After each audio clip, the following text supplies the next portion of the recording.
Are you running a race you can never win? That quiet, exhausting chase for more money, more comfort, more validation. And yet, somehow, the more we gain, the emptier we feel.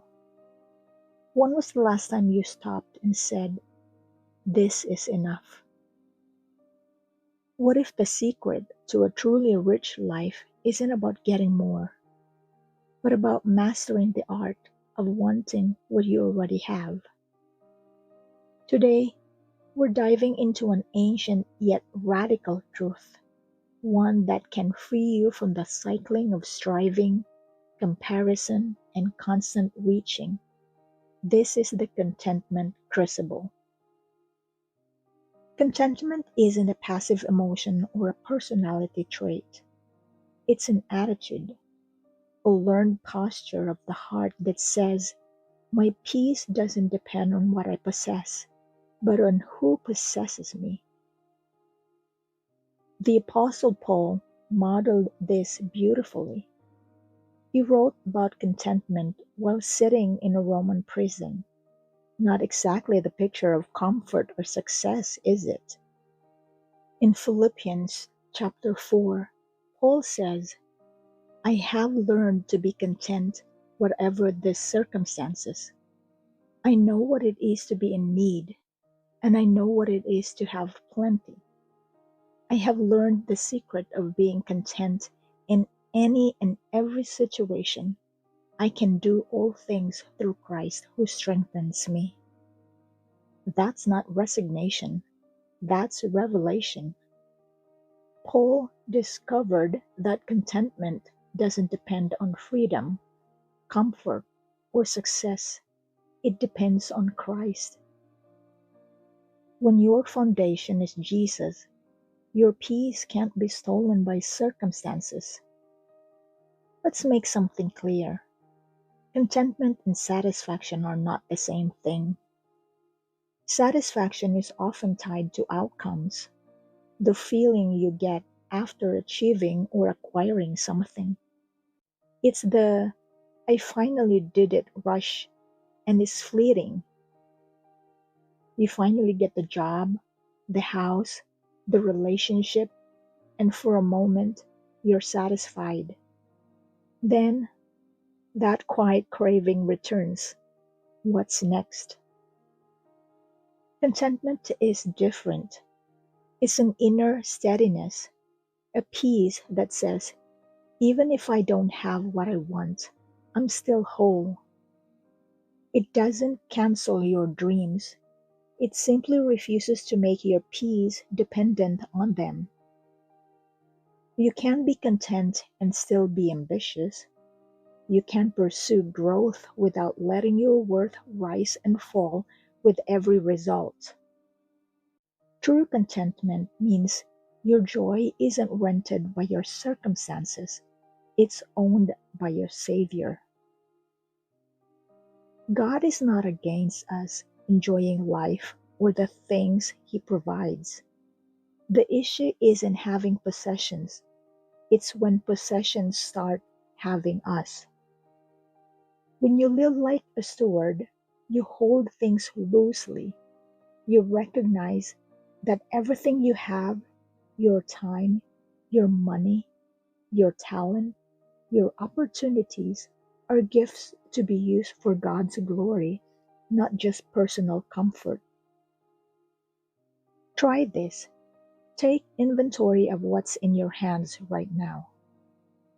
Ask yourself, how can I use this to serve someone, encourage someone, or point someone to God?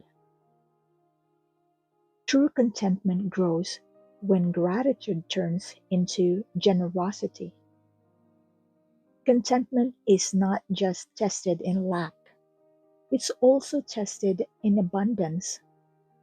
Some of us struggle when we have little, others struggle when they have much.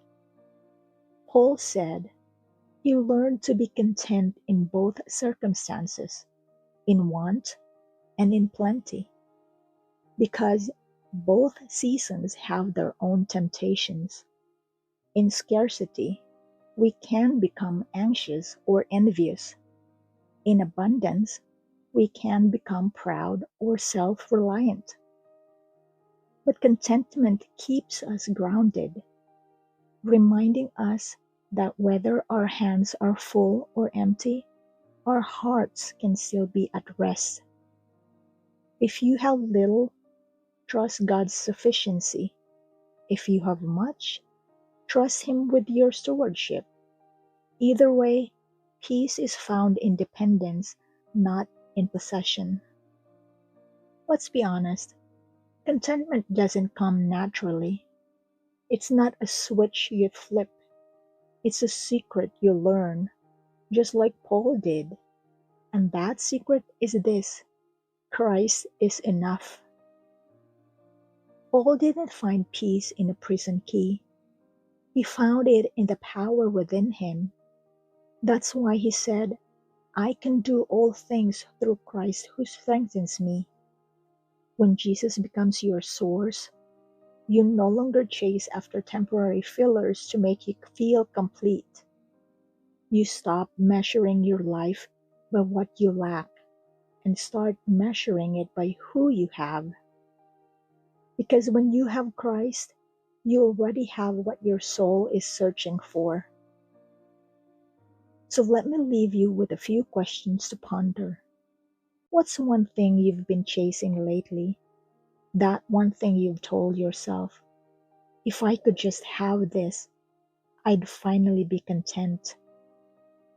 What if you surrendered that belief to God today and trusted Him to give you peace right where you are? How can you practice radical gratitude this week? Maybe it's pausing to thank God for your health, your steady job, your family, or even the small joys that you've overlooked. And lastly, are you living like an owner or a steward? Ask God to show you one area where you can loosen your grip and let His peace take over your striving.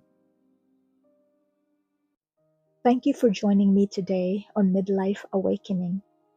If this episode helped shift your focus from what if to what is, take a moment to follow or subscribe and leave a rating or review. It's the best way to help other striving souls find this message of peace and purpose. Remember this: contentment is the beginning of peace. You don't need more to be enough. You just need Christ to remind you that you already are. Until next time, keep walking in grace, and may your heart find rest in Him.